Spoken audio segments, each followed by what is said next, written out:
Did you know that in order to stem the wave of voter apathy caused by the postponement of the general elections, the Nigerian Young Professional Forum (NYPF) have offered to subsidize the cost of transportation for its members? The NYPF, a body of young professionals in Nigeria with about 3 million members, offers a 50% support of total transportation costs to its members. Also, Nigerian carriers, aero contractors, and Arik Air have introduced promo fares to help Nigerians who wish to travel to go and vote during the 2019 general elections. Both carriers will be beginning sale of tickets from 16,000 for travels between February 21 to February 25 and March 7 to 12 on all routes to encourage Nigerians to travel to their various destinations in order to cast their votes. Nigerians, go book your flights now. Interest groups, associations, and other organizations should see to it that they also support Nigerians who are keen to vote in this election. This message is brought to you by Youngsters Foundation. So no one is left behind. Nigeria is yours and mine.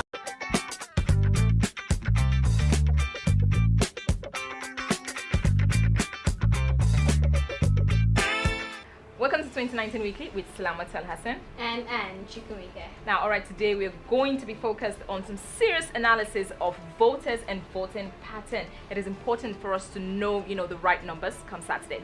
Budgit Nigeria, a civic organization, earlier this week reviewed via their Twitter handle the first ever election voters guide as well as fact book. Alright, let's get right into it then. Comparing the number of registered voters in the general elections, we record a 15.3 million increase from 2015.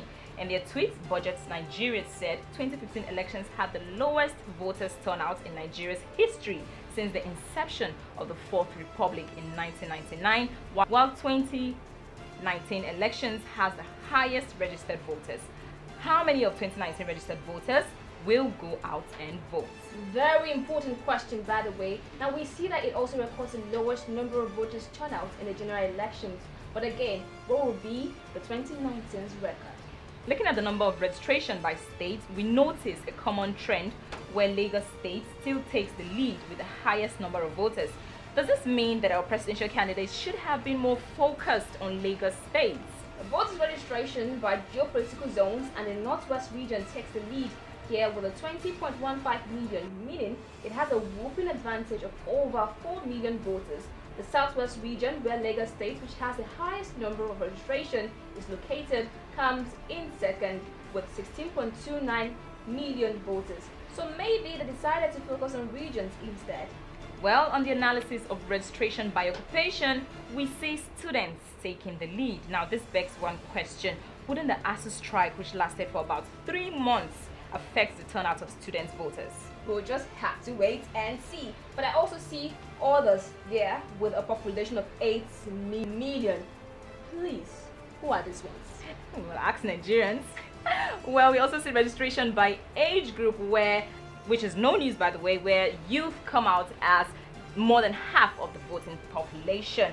Now, Budgit tweeted, if numbers mean anything in elections, Nigerian youth can easily determine who becomes next as Nigerian president, as Nigerian Senate president, as House Nigeria Speaker, senators, state governors, and local government chairmen. Registration by gender also shows the results where women could just be the decision makers come Saturday. And for the presidential elections going down on Saturday, it is important that we have an analysis of our candidates. Now, how many youth and female candidates do we have? And how has the Not Too Young to Run bill actually affected the turnout of this number? We see that more than half of our presidential candidates are over 50 years. Only 2 youth presidential candidates are between the ages of 18 to 35. Muhammadu Buhari of the APC being the oldest at age 76 and Shehe Obong of the Restoration Party being the youngest at age 33. Also out of the 73, we have only 6 female candidates. Yep, we obviously have more vice presidential youth candidates as shown in this analysis. 5 out of 73 are between the ages of 18 to 35. Nwankwo Arthur Aguncha of People's Trust, the oldest at 76. While Omede Johnson of New Nigeria People, the youngest at 30. Please, I would really love to ask this question. Why 76 and still vying for vice presidential post? That's almost 80 years. People, I just don't want to say anything, but really, I think we've come to that point where we have to say it is not too young to run. And I'm sure all our youth out there we are definitely moving towards that. Yeah, line. in some cases, people that are 76 already have dementia. I mean, they're suffering from, I don't know, old age things. Yeah, Lord, please. I think the political space should be meant for the young ones, really. Alright, now good job there, Budgit Nigeria. So now that we know the numbers, that matter, what is the prediction for the presidential election? I have my own personal predictions, but I think I'll leave it till, after the elections before I reveal. So stay tuned.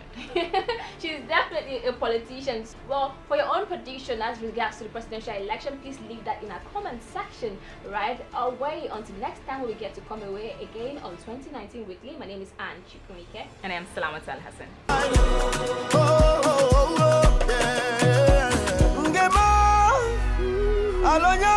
Together, with each other.